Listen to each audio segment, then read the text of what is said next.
Hello and welcome to Joe and Kat Chats for our 50th episode, which is wild to think about. Today we're talking about the meaning of life with our amazing, spectacular special guest, Rue Johnson. You can find her at The Perfect Rue on Instagram. We're recording live on May 20th, 2021 on Facebook and YouTube at /JoeNiceDJ. You can also find us on all socials at Joe and Kat Chats or on our personal pages at JoeNiceDJ and at CatWells22. We're happy to be a part of Tastemakers Radio on Dash Radio. So listen to us there every Wednesday at 11 a.m. Pacific, 2 p.m. Eastern. And I'm so excited to get into this topic today. I want to just start off with a quick welcome to Rue. Do you want to maybe introduce yourself and give us like a short bio of like who you are? Yes, definitely. Thank you so much, Joe and Kat. It's just crazy how like one conversation leads to so many conversations. And then next thing you know, we're musing about, the meaning of life together. So I'm really excited to be here. My name is Rue Johnson, and what I do is branding and media development for cannabis and music industry related brands. But who I am is really like a collection of memories and reflections and stories and thoughts. And that I think is a perfect tie-in to kind of what we're talking about today, because a large part of so much I think about like the brand of who Rue Johnson is always centered around these like things that I've done or what I intend to do or things like that. And so I've started sort of introducing myself by saying, yes, there are all these work-related things that I do, certainly, but who I am is a person, who's sensitive and calm and open to the workings of the universe and just always trying to figure out like how things work. And so that's who I am, I think, in the flesh. Thank you so much. I love that distinction because I always sort of grapple with that when I'm trying to figure out what to say when someone asks me who I am and what I do. So thank you so much for that. Yeah. Now I just want to ask how you are. Like, how are you? What's on your mind? How am I? What's on my mind? I am good today. And I feel good because I've been doing a lot of things to prepare to continue to feel good, right? Which is like so often when we think of like, oh, how am I? It's often like, okay, am I coming from like 0 and I need to get to a 10 to feel better? But what do you do on the days when, you're like a 4 or 5? Like nothing is really terrible, but you're also not like jumping out the window for joy. And so I think that this week I've been probably at like a 5 or a 6, just working through life stuff. And I think making sure that I'm always like creating space for myself to just kind of exist. And so in doing that, I feel like I've been able to maintain a positive level and keep my levels sort of regular. I've also been taking a lot of magnesium. I've been taking magnesium every night, which has been really good for my like brain health. And as a result of that, I've been feeling, just more mellow, which is really nice because I just think like in general, the world is crazy. So I always know what it's like to be completely out of pocket. It's nice to have been able to just sort of level off and maintain like the feelings of feeling good. That's amazing. Yeah, I'm the same. I kind of been hovering around a 5 for the last week, and that's okay. It is what it is. And I will just say, magnesium at night with a vitamin D in the morning that has some coconut oil to absorb it, that's like the secret sauce for me. Okay, the coconut oil. I need to start doing the coconut oil. Oh, perfect. Okay. I love that recipe. Joe, how are you? Ladies, I don't know how to follow up that answer. Good Lord. But, just tell me what's on your mind then. Yeah, you know what? I am cold chilling. It's been a decent week and weekend. Got to see my little baby girl. She's hanging out and she's growing big as usual. It's been an interesting day. I didn't work out today simply because I just didn't have time, given everything that I had going on over the past 24 hours. I'm sure many of you all will notice I'm wearing a shirt and a hat, or let me rephrase that, a toque, to our Canadian sister. With you're very welcome, of course, with the letters JNN on the front of it. Joe Nice Network, launched the Joe Nice DJ website, joenicedj.net. Many of you all have seen the garments that I've been wearing over the past few weeks to couple of months with all the different messages and photographs and artwork on it. That's the place to get all that stuff now. And Kat, I was saying this to you earlier, this whole JNN thing started off really as an off the cuff kind of joke. I was like, when I was doing one of my live and direct chats, when I was doing them on Instagram almost a year ago, I said, hey, you know what?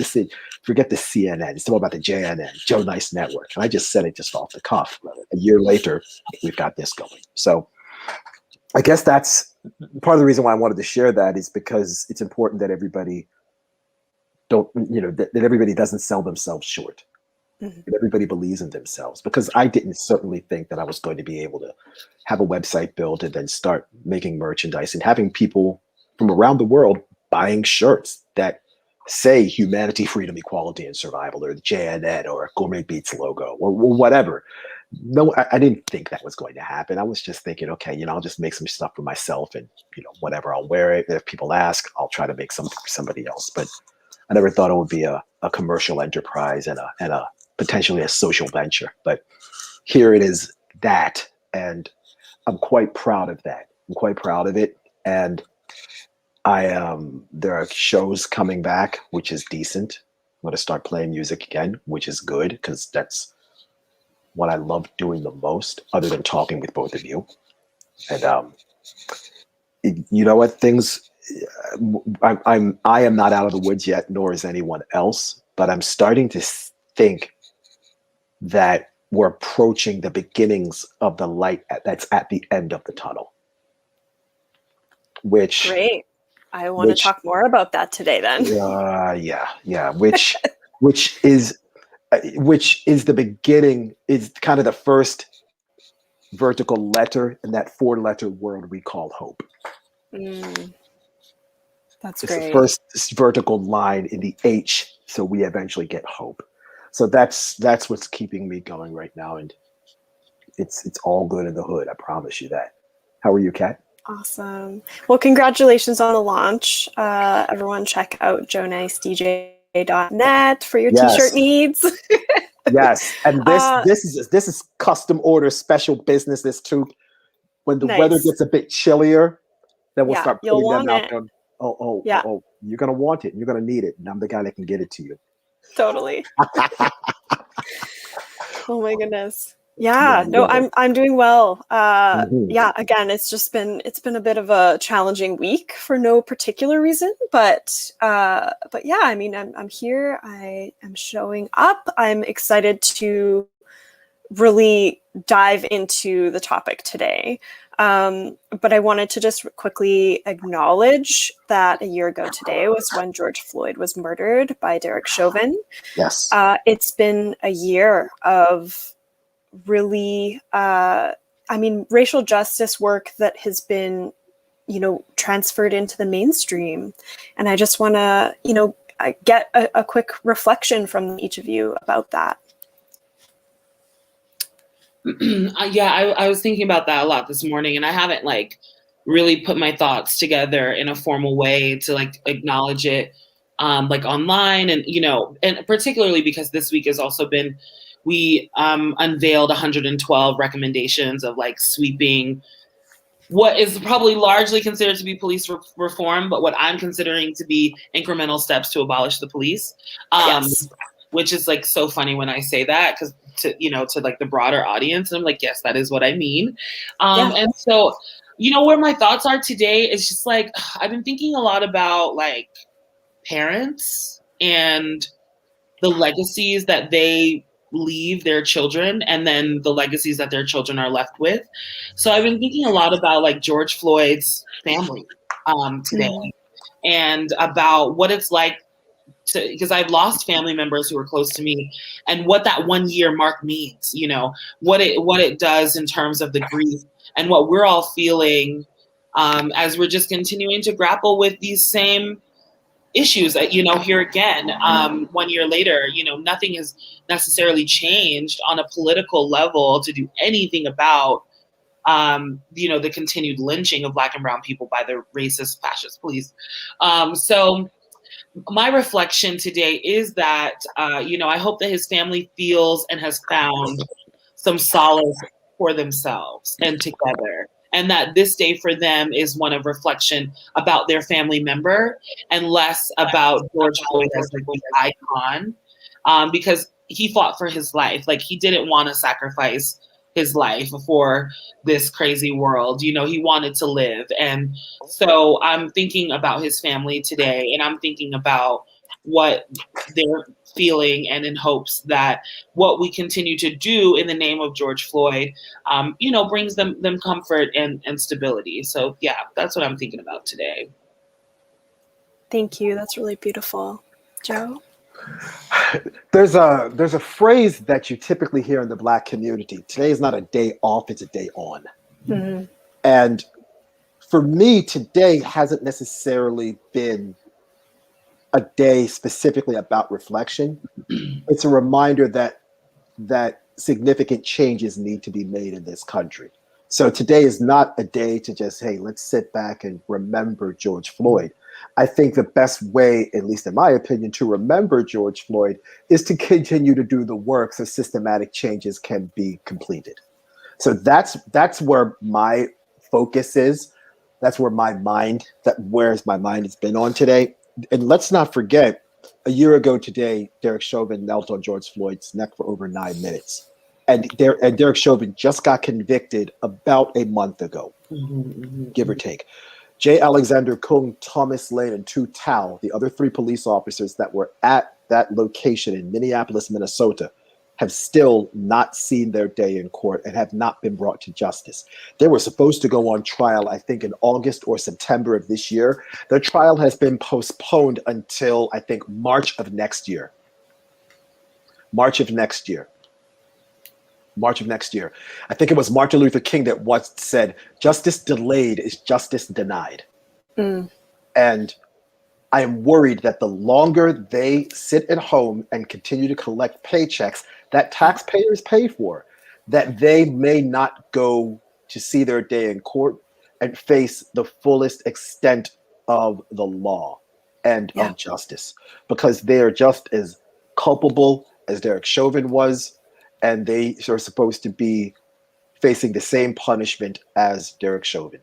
I'll ask you a quick question before you continue about that.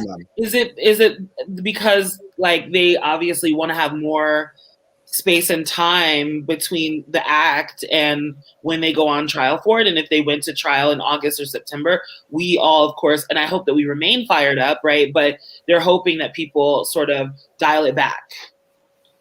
See what you just said? You're hoping that people dial it back.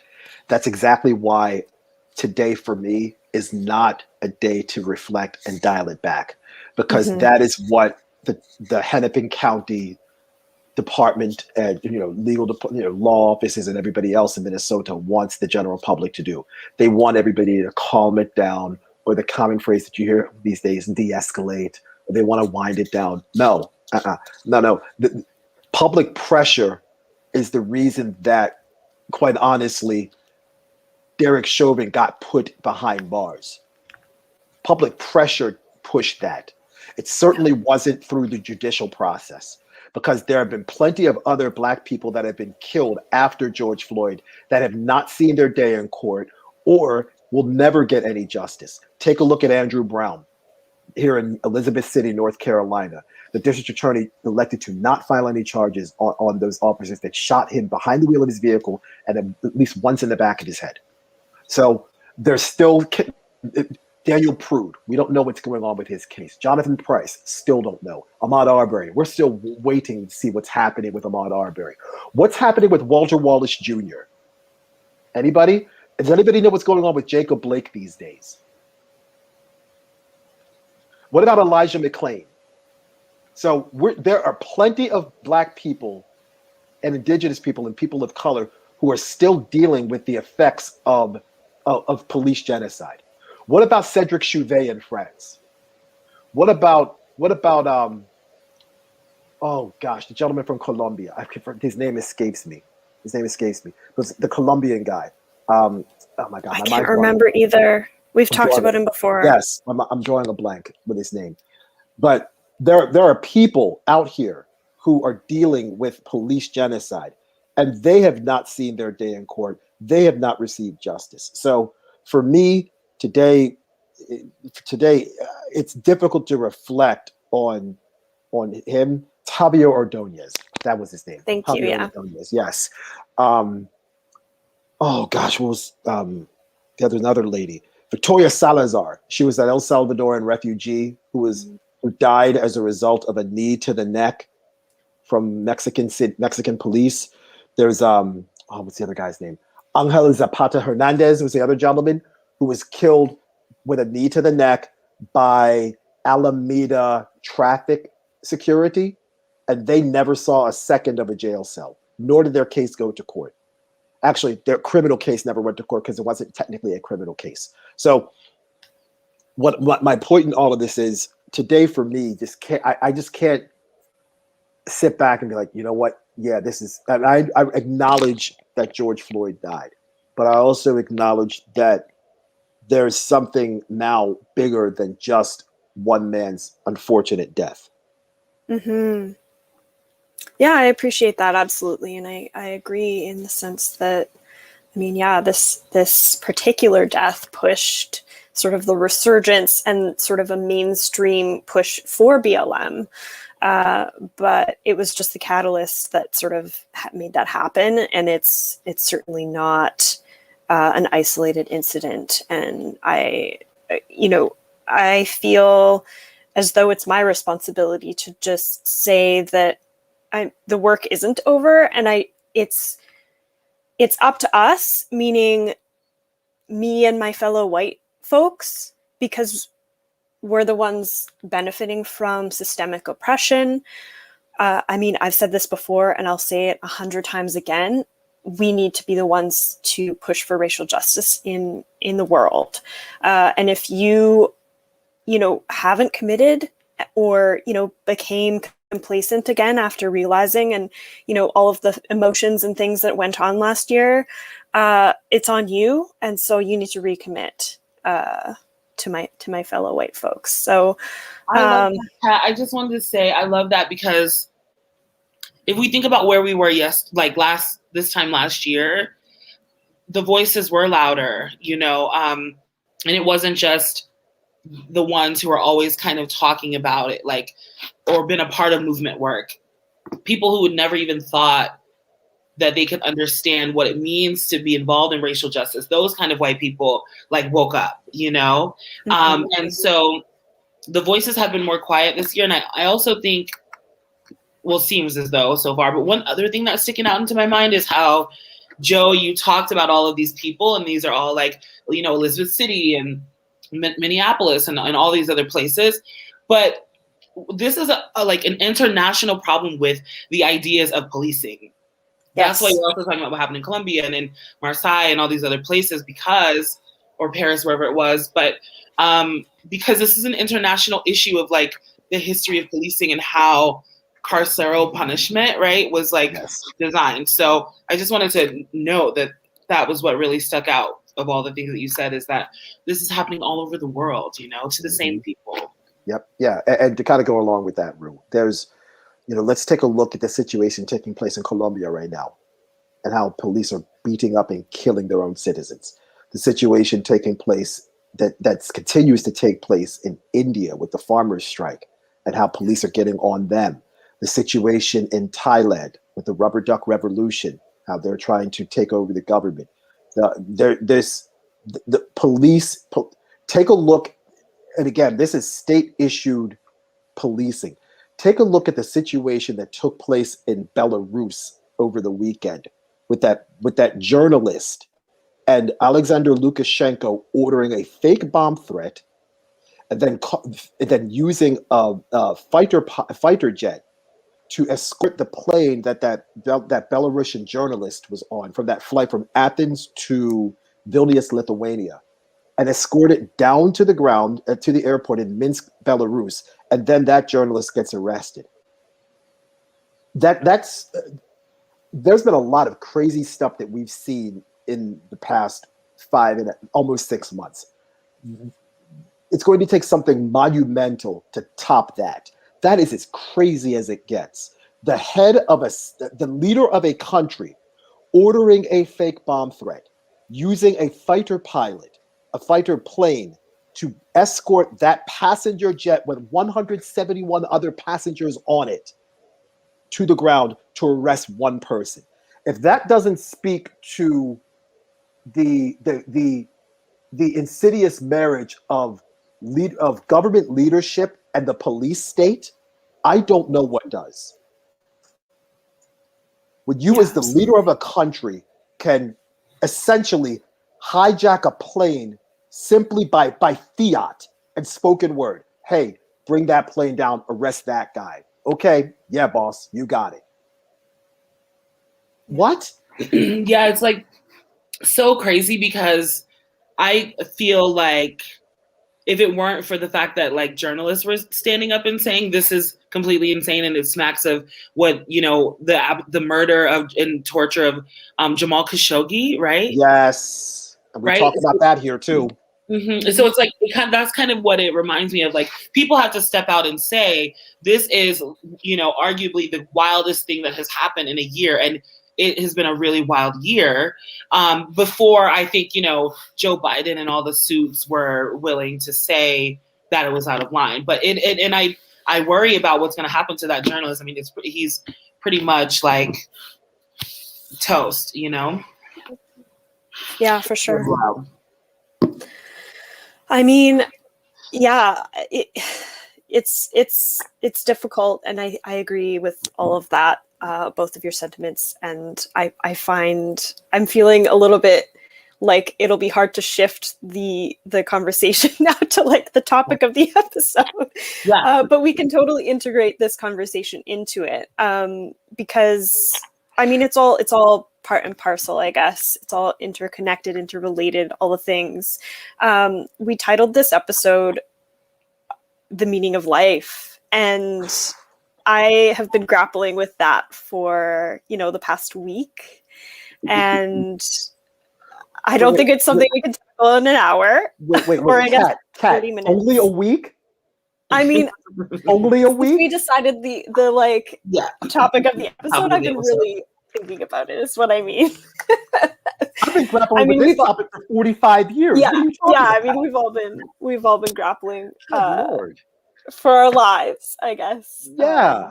But I think the point of this episode is really to ask questions, to provoke deeper thought and deeper conversation, and then we can discuss our perspectives. And I just want to start out by saying, like, we are coming at this at different places in our lives, and so I wanted to approach this just being who I am right now, and not being responsible to my future self necessarily. So yeah, I mean, let's get into it. What does it all mean? What's the meaning of life? How do we rescue meaning from our lives? Is that's a big question. I just think that when I think about my life, which is all the time, I mean, people who know me in real life, I'm always just like thinking about what's next, thinking about processing what has happened, who I am, what the world is made of, what am I made of, how do I exist and stand up in this space. And I really feel like my life is meant to like observe and witness and in some way create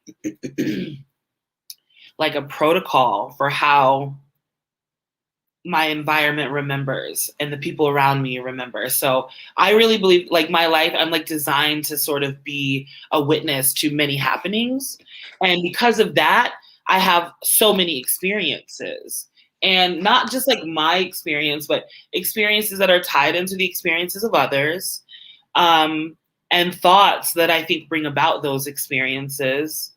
And I wonder sometimes if like part of my being and in my own life and in this life is like when I'm tripping on mushrooms, or even when I microdose mushrooms, sometimes I think that's the reality. And that what we're doing right here smoking weed and drinking water, you know, this is the Matrix. And so I wonder sometimes if my life as a witness, like if at some point there's going to be like a button that pushes and I'm supposed to go back to like the fourth or fifth dimension and tell them all what I saw and experienced. That's what I think about when I'm thinking about what the hell this, like, you know, seam in the universe and the galaxy is like. I love that. I Also, know The Matrix is like yeah. a seminal movie in my life. It Mhm. changed my life when I saw that. And Yeah. it also kind of pains me when I talk to people who don't know it as a reference because it came out in 1999 and I feel old when I talk about it. Yeah, for sure. For sure. So that's kind of my opening, what I think about it. Thank you. Yeah. Joe, do you have anything to add? What do I think about about the meaning of life? What does it mean? I mean, yeah. How do we rescue? What does it mean? How do we How do rescue we? meaning from our lives? Yeah. I've said this before, and I'll say it again. I think we rescue meaning from our lives living a life of service. Mm. I think that is the way forward, regardless of, you know, about a week and a half ago. Actually, about a week and a half ago, I was part of a radio show where I did a radio interview with some friends of mine from Istanbul, Turkey, about in support of Palestine, and they were like, well, hey, what's the next steps? What's the way forward? And I said, you know, at this point, it's incumbent upon all of us to live a life of meaning. And the best way to live a life of meaning is to help somebody else or serve someone else or to do something that is bigger than you or do something that will serve humanity. Because regardless of how much advertising we do for a cannabis company or how much work we do in academia or how much merchandise we sell on a website or how many shows that we play around the world, we can't take any of that with us when we die. But what we can take with us is the memories and the solace in knowing that we did something for the betterment of everybody else. For me, that I think is how we rescue meaning from our lives. Because if you work at a parts manufacturing plant for 48 years and they give you a gold watch and they try to take their pension from you, okay, what do you have left? What is it? What is it? But if you have something or someone or a cause or a calling or a talent or a mission or a vision or an epiphany that takes over your spirit and says, hey, Joe Nice, you need to be doing this now. Or Rue Johnson, you need to go in this direction. Or Cat Wells, you know what? Yeah, this isn't it. Try this. And however you find whatever that light bulb that goes off above your head or that crucible moment in your life that forces change, that along with a life of living to bring out the best in yourself and everyone else is a life of meaning. And that's how I think we should at least begin. We should take whatever steps necessary to go in that direction.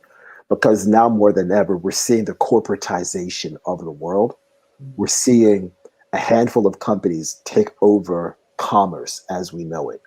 And these tech billionaires that are more interested in acquiring space, the final frontier, as opposed to fixing the frontiers that we live in now, which is Earth, are slowly decommoditizing human beings and making us replaceable cogs in a machine. Human beings were never meant to be replaceable cogs in a machine. Human beings were never meant to be commoditized or decommoditized. We were meant to be valued. Mm-hmm. And there is a difference between the two. And the sooner I think people understand that human beings are not a commodity, but have value, and that we as human beings are our greatest resource, I think people will understand what their gifts and talents are and how to best use them to serve humanity so we all can live with equality, freedom, and survival. Yeah, that's super interesting, and I just want to be careful not to conflate, our lives with what we Work. do or work. Yeah. Mm-hmm. Because I think Rue was right in the intro, just to sort of separate those two things, because yes, we have to work to survive. And yes, there is the commodifization of our lives, because we do spend most of our lives working. But that's not what life is to me. I think in addition to having, something to serve, I think relationships and community also needs to be highlighted in this, in this meaning of life, because that's what we value in the end. Like so many people have said before, that your relationships and what you didn't do is what you remember. What you didn't take risks on, and who you didn't talk to, or develop relationships with, that's what you regret, on your deathbed. So I think that's sort of I guess in addition to what you both said, what I wanted to contribute. How are we making the best of our time? Like, speaking of work, like, what is the best time use for us? Are we finding peace, joy, rest as a part of this? It's hard because we have to work to take care of ourselves and all those other things. And it seems like, work or the work is just kind of like a part of this like recipe that's required to exist in this galaxy. We must toil. Like, that must have been written on the constitution of like whatever that got us here, when the rings of Saturn spat us out of there, out of the recycling soul dishwasher, and we landed here, a part of that covenant was that we must toil. And it's crazy because I do find that even in my rest and even in my joy and even in my happiness and even in my reflection or my moments, I am still toiling. I'm like trying to think of like, am I making the best use of my time? What is time? Am I focusing enough on this very moment? Have I focused too much on this moment?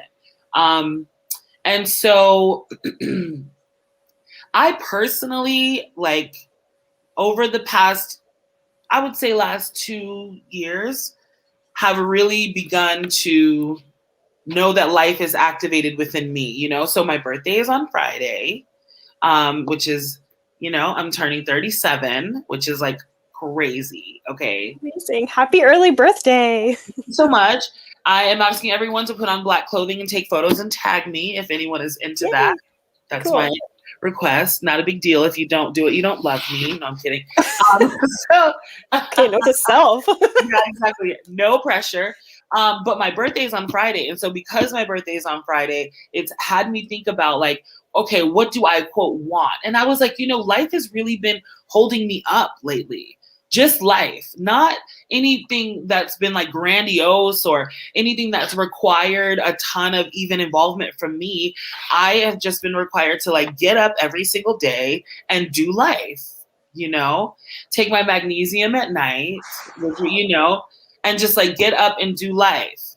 And so because of that, I have really found that getting in the groove of moving with the flow of how life goes has really brought me a lot of peace over the past 2 years, especially because I've almost like surrendered to the notion that it's all really figured out. And I know that like maybe some of my agnostic or fate-driven friends would not think that, but I have really kind of come to sort of that conclusion for myself that all I have to do is just like every day take the car, this body, and like do life, and then it's all just gonna play out. I love that. It's a lot of peace. It definitely brings a level of, peace and bliss to just be like, I'm gonna get up and do the shit. Like, Yeah. that's all I got. That's my agreement with the universe, with the gods. So, let the odds and the gods be in my favor. I'm gonna get up every day and I'm gonna do the life thing. And here we are. Yeah. Thank you. Joe? I don't even know where to begin because Fair. because there's so much that we can talk about with respect to with life. Yeah. We talked about this about a month ago with the Black Men in Music episode of Joe and Cat Chats, and we mentioned Prince. Prince had a song called Let's Go Crazy. And in the intro, Prince said, "Dearly beloved, we are gathered here to get through this thing called life. Electric word, life, that means forever. That's a mighty long time. But there's something else, the afterworld. A world of never-ending happiness where you can always see the sun, day or night." Okay, so Yeah. you remember. So we all know this, and that's an amazing. It's an amazing way to kind of look at life because it's an electric word, meaning it's charged. There's an electricity. There's a movement, and we as human beings were not meant to be stationary. We were meant to move. We were meant to be free. We were meant to move around when we want, where we want, which is why this pandemic has been so difficult, because the pandemic has done the exact opposite of what we as human beings are intrinsically meant to do as human beings. We are meant to move our bodies and ultimately our minds to other places. We were not meant to be stagnant. And the pandemic has rendered us, for the most part, as carcerated people in a stagnant place, in a stagnant environment. And not only a stagnant environment physically, but a stagnant environment breathing wise, because we're breathing the same air when we put on a mask over and over and over again. And mentally, a lot of people had been breathing the same air over and over and over again, not getting any sort of clarity, not getting any sort of new thoughts or new ideas or new perspectives or new motivation, nor new inspiration. And that, I think, has been the biggest issue that we've seen, or the biggest problem that we've seen so far with this thing that we try to call life. I mean, what is life? I think another part that goes along with life is love. And one of the questions that I thought about with respect to this episode is, what does love look like in 2021? Because certainly the way relationships that we have with people, whether it's a family relationship, whether it is a significant other relationship, whether it's a coworker relationship, whether it's a friendship relationship, a lot of those relationship dynamics in the context of love has certainly changed since the beginning of this pandemic. Yeah. And I think a lot of those loving relationships pre-pandemic, I don't know if some of them survived the pandemic. And if they do survive the pandemic, there's going to be some work to not get it back to where it was pre-pandemic, because you don't want to go backwards. What you want to do is evolve. Okay? You don't want to fall in love, because when something falls, it breaks apart and then you have to put it back together. You want to grow in love. And it's difficult to grow when we can't go. So that's where I am with a lot of this stuff right now. Yeah, thank you. I guess the one thing I'll add to that is just when I started to think about what I wanted to say in this episode, is I really just was like, I don't know what to say. I mean, I think about these things constantly, but I can't bring myself to articulate it because it's such an interesting and vast thing and a personal thing. So what I did is I just consumed all of the recordings I possibly could and looked to my books on my bookshelf of my favorite human beings and my sort of intellectual guides, which are bell hooks and Audre Lorde in essence. Yeah. And I think that there is something to be said about the power of Black women and how influential and amazing they are. And I can't ignore that as a white woman. And so, yeah, I mean, I of course bookmark this. I'll just read a quote because it's... Yes, Kat, the bibliophile, the annotator. Yes. I mean, if anyone hasn't read this book, you need to for your own life to survive this world. Wow. It's called Sister Outsider. Yeah, just read it. Just okay. Read it. Yeah. Just do it, okay? Just do it. By Audre Lorde, obviously. So Audre Lorde, yeah, of course, yeah. So you know, part of this reflection is me sort of grappling with my queerness as well, and so of course Audre Lorde is a queer woman, and this is from the chapter entitled "The Master's Tools Will Never Dismantle the Master's House." Quote, "Those of us who stand outside the circle of this society's definition of acceptable woman, it is learning how to stand alone, unpopular and sometimes reviled, and how to make common cause with those others identified as outside the structures in order to define and seek a world in which we can all flourish.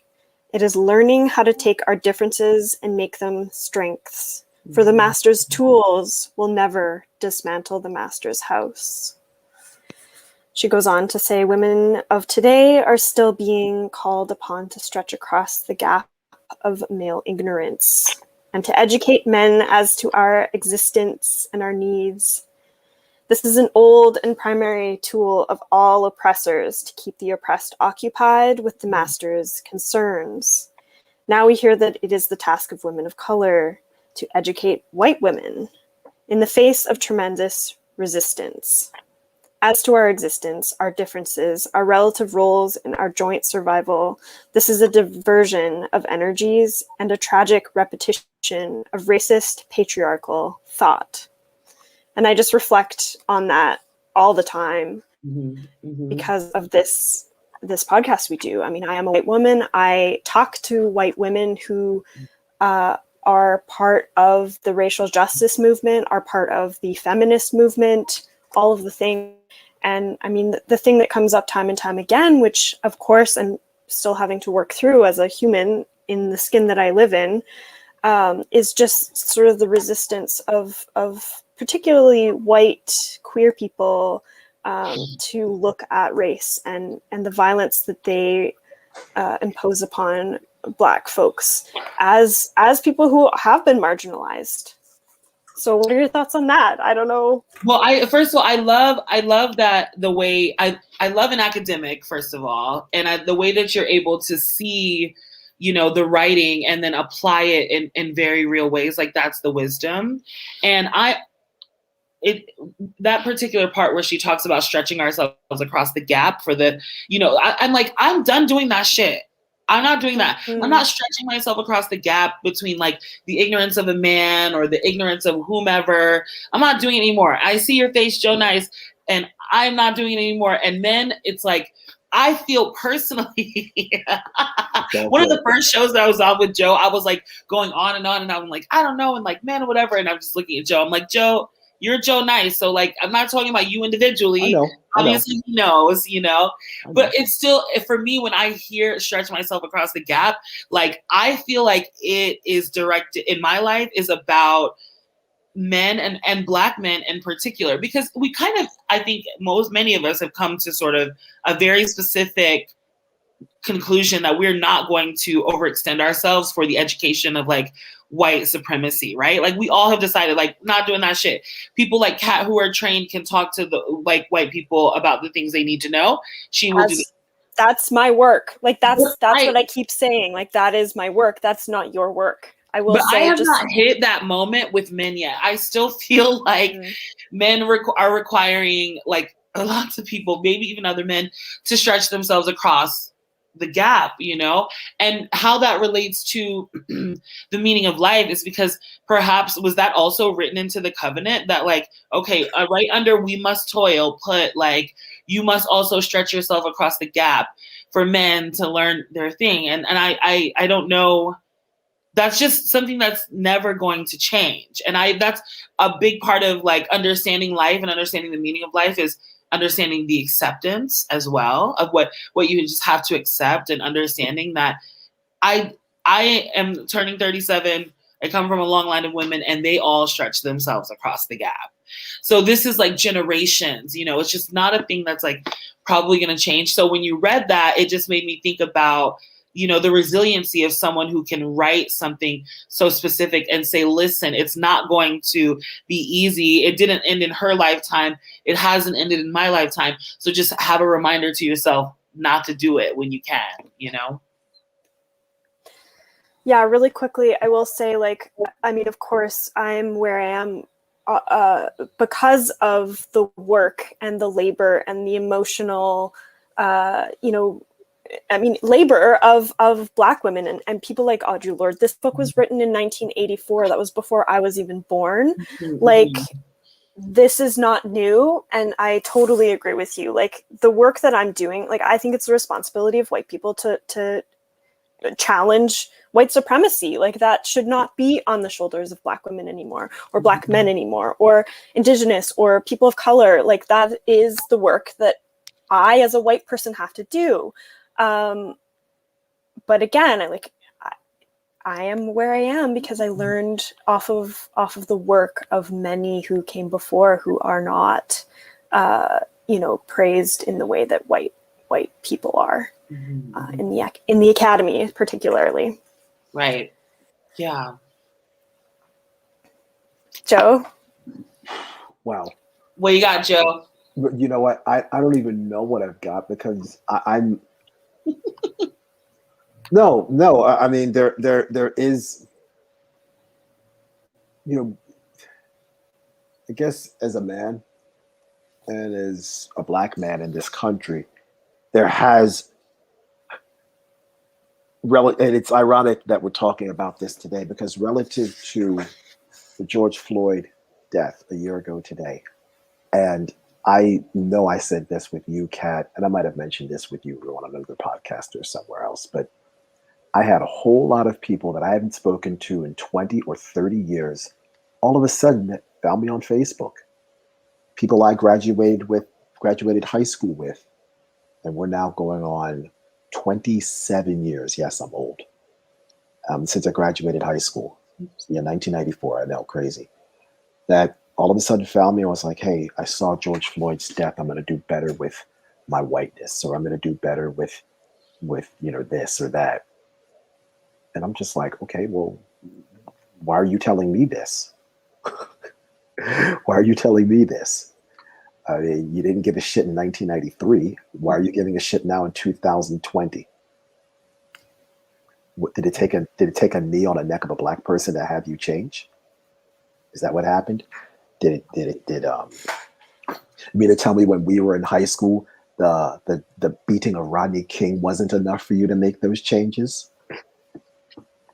Or before that, because we're all about the same age, the Operation Move situation in 1985 wasn't enough for you to say, hey, mommy, why did the police bomb a bunch of Black people in Philadelphia? And that wasn't enough to make you change. So if a knee to the neck of a Black man by a white police officer isn't enough to make you change, there's no bridge that I can build that's big enough for me to build that, to close that gap. There's nothing I can do for you. Because if your life experiences weren't the best teacher to have you change the way you feel you need to change now, there's nothing I as a Black person can tell you to change your mind. And there's nothing and quite honestly, there's nothing I as a Black person can do to change your mind anyway, because for the centuries that Black people have been saying, hey, you know what, stop treating us like this, stop doing this. And for the decades that we have been in the streets marching and saying no justice, no peace. Yeah. And if that doesn't change your mind, I can't help you. If Public Enemy had an album back in 1986 called It Takes a Nation of Millions to Hold Us Back. Okay? And if a nation of millions saying this is wrong and white folks, you need to do something about this, isn't enough of a warning sign and a message to you, there's nothing I as an individual can do to help you. Mm-hmm. Mm. Oh, that's so true. It's like, I mean, but then I think about like, I guess I think about that time and I'm wondering if I also had a lot of people, not from like my past that reached out, but people who were like in my orbit or that I like worked with and stuff. And I guess also in the like the professional industries, everyone was like, whoa, like, well, what can we do? You know, we have to make sure that our messaging is, you know, and it was very interesting. And I wonder if like, when do people have that aha? Like, when is that for them? Some people obviously never get it, but it's just so crazy that people can really have this like light bulb moment where they're like, wow, you know, have I not expressed that these were issues in the past, or have I not been paying attention to what's like happening in the world? Because things are not really like piping down. You know, I feel like 2021 came in and everyone was like, oh, 2020 was the worst year of my life and like blah, blah, blah. Which, I mean, I had a tough time in 2020 as well. Like I got really sick earlier in the year, like right before COVID. But then the rest of the year I was like, wow, like I feel kind of like I'm actually getting my shit together, partially because I was like at home alone, right? And like doing all these things and reflecting and processing and toiling how I do. And then I feel like the messaging changed and so many people were like, well, 2021 is going to come in and everyone's going to be fine and whatever. And 2021 is here and we have, you know, like the IDF tweeting about like, you know, missile strikes with like no, I mean, they're just like literally tweeting through the bad press, which is so crazy to me, but that is life. Right. And that is what's been existing for eons, that same kind of like repetition, you know, that same kind of continuance. And so to me, to hear that like people from like your high school are hitting you up, yeah, that makes me think like, I remember Rodney when that happened to Rodney King, and I was like, not in high school, you know, so I can't imagine seeing something like that on the news or, you know, living in California or whatever and not being completely moved and changed by that. Because I remember very specific points in my life, experiences that changed the trajectory of my life and like radicalized me in certain ways or changed me. So it's always so crazy to hear people who literally just like float along through life until something hits them and then they have, you know, new eyes. Yeah, I mean, I have a lot to say about that. I mean, one thing I will say, I grew up in a small town. It was primarily white. There was like 3 families of color. And it is a really insulating place. I didn't have to examine my race. It was never an issue because whiteness is the default in those towns, in those places. And I mean, it takes an aha moment, but you also have to be able to push through those moments, past the emotions of the aha moment and dig into it. And a lot of people are not willing to do that. And so I don't know. I don't know what the answers are. Me either. No one has them. That's what's really crazy is like, no one knows. No one knows the answer. No one knows what is the meaning of life. No one really knows why we're here. I saw this meme because they've been talking about like all these like reports, I guess, from whoever does the reporting about this kind of stuff. I don't know what department that is, but about the UFOs. And I saw this meme and it was like, the alien comes down and sits next to the guy, and the alien's like, wow, aren't you surprised to see me? And the guy's like, man, I got a lot going on, you know?